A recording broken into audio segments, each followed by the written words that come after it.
जब से हाईकोर्ट का फैसला ग्लोबल म्यूजिक जंक्शन कंपनी के पक्ष में आया है, तब से खेसारी लाल यादव का एक वीडियो काफी तेजी से सोशल मीडिया पर वायरल हो रहा है, जिसमें खेसारी कहते हुए नजर आ रहे हैं कि ग्लोबल म्यूजिक जंक्शन कंपनी के मालिक ने हमसे जो एग्रीमेंट पर साइन कराया था, उस एग्रीमेंट को हम अच्छे से पढ़े भी नहीं थे, क्योंकि वो सब कुछ वहां इंग्लिश में लिखा हुआ था। क्योंकि हम पढ़े लिखे नहीं हैं, हम ठहरे अनपढ़, इसलिए हमको अच्छे से समझ नहीं आया कि उस एग्रीमेंट में क्या लिखा है। लेकिन बाद में जब हमको पता चला तो हमने इस पे आपत्ति जताई, इसलिए मेरे सारे गानों को स्ट्राइक मारकर उड़वाया जा रहा है। बाकी आपको बता दें कि सोशल मीडिया पर खेसारी की जो वीडियो वायरल हो रही है, ये वीडियो उस वक्त का है जब खेसारी इस पूरे विवाद को लेकर आज से करीब 1 डेढ़ साल पहले सोशल मीडिया पर लाइव आए थे। इतना ही नहीं, खेसारी के करीबी राइटर अखिलेश कश्यप भी अपने इंटरव्यू में कई बार बात बता चुके हैं कि हम लोगों से बहुत बड़ी गलती हो गई। गलती इसलिए हो गई क्योंकि हम में से कोई पढ़ा लिखा नहीं है, हम लोग ठहरे अनपढ़ लोग, इंग्लिश की कोई समझ नहीं है, इंग्लिश हम लोगों को समझ नहीं आती है, इसलिए एग्रीमेंट एग्रीमेंट पढ़ भी नहीं पाए। और खेसारी भैया ने बिना कुछ सोचे समझे सिर्फ विश्वास पर उस एग्रीमेंट पर साइन कर लिया, ये सोचकर कि इस कंपनी के मालिक राजकुमार सिंह हमारे भाई के समान है, वो कभी खेसारी भैया का बुरा तो नहीं चाहेंगे। खैर, हम आपको आगे की वीडियो में ये समझाते हैं कि खेसारी की किन किन गलतियों की वजह से उनके साथ रहने वालों को भी परेशानी होती है। लेकिन उससे पहले नमस्कार, मेरा नाम है डॉली पांडे, मेरे साथ कैमरामैन विशाल और आप देख रहे हैं जनता जंक्शन। खेसारी बिल्कुल सही कहते हैं कि उनका दिमाग घुटने में है और इसी चक्कर में वो ऐसी ऐसी बेवकूफी कर जाते हैं जिसकी उम्मीद भी किसी को नहीं रहती है। आप खुद से सोचिए कि सारी परेशानी खेसारी के साथ ही क्यों होती है।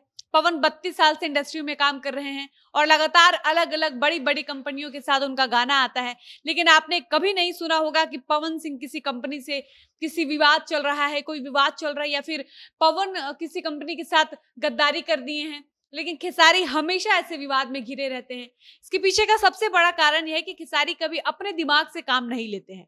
खेसारी को जो जैसा कह देता है खेसारी वही सुन लेते हैं और सुनी सुनाई बातों में आकर खेसारी एक्शन ले लेते हैं, जिसका परिणाम ये होता है कि खेसारी कभी भी किसी भी विवाद से उनका पीछा नहीं छूट पाता है।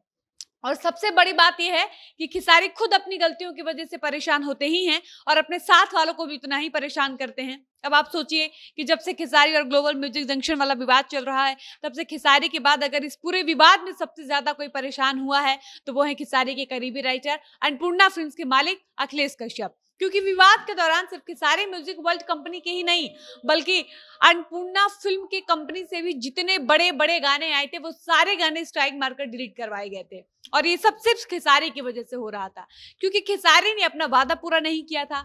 इतना ही नहीं, अखिलेश कश्यप ने खुद अपने मुंह से ये बात कही थी कि एग्रीमेंट वाले विवाद के बाद उनकी स्थिति इतनी खराब हो गई थी कि उनके पास गाड़ी में तेल डलवाने का भी पैसा नहीं रहता था, क्योंकि उनके पास आय का स्रोत एकमात्र उनकी कंपनी अन्नपूर्णा फिल्म्स है, और जो कि खेसारी की वजह से उस पर भी आफत आ गया था। ऐसे में खेसारी को ये सोचना चाहिए कि उनकी एक गलती की वजह से उनकी टीम मेंबर्स भी परेशान होते हैं, उनके साथ रहने वाले, उनके घर वाले, उनके फैंस भी परेशान होते हैं। ऐसे में उनको फूक फूक कर कदम सोच समझ कर रखना चाहिए। सिर्फ लाइव आकर रोने से कुछ नहीं होता है। और दूसरी सबसे बड़ी बात तो ये कि अगर खेसारी को इंग्लिश नहीं आती है, खेसारी इंग्लिश नहीं समझ पाते हैं, तो इसके लिए उनको अपना अच्छा मैनेजर रखना चाहिए ताकि उनकी मैनेजमेंट अच्छे से देख सके, मैनेजमेंट को संभाल सके। लेकिन खेसारी के मैनेजर, खेसारी के राइटर, खेसारी के लोगों को विवाद से, भद्दी टिप्पणी करने से, लड़ने से फुर्सत ही नहीं मिलता है कि वो सब खेसारी के बारे में कभी सोच पाएंगे। वरना आप खुद सोच लीजिए कि पवन सिंह का मैनेजमेंट इतना अच्छा है कि पवन के साथ आज तक ऐसी कोई समस्या नहीं हुई है, और अगर ऐसी समस्या होती भी है तो कभी ऐसी बातें बाहर नहीं आ पाती है, क्योंकि पवन सिंह ने दीपक सिंह जैसा पढ़ा लिखा और योग्य मैनेजर रखा है, जो विवादों से दूर रहकर पवन के बारे में सोचता है, पवन की छवि के बारे में सोचता है।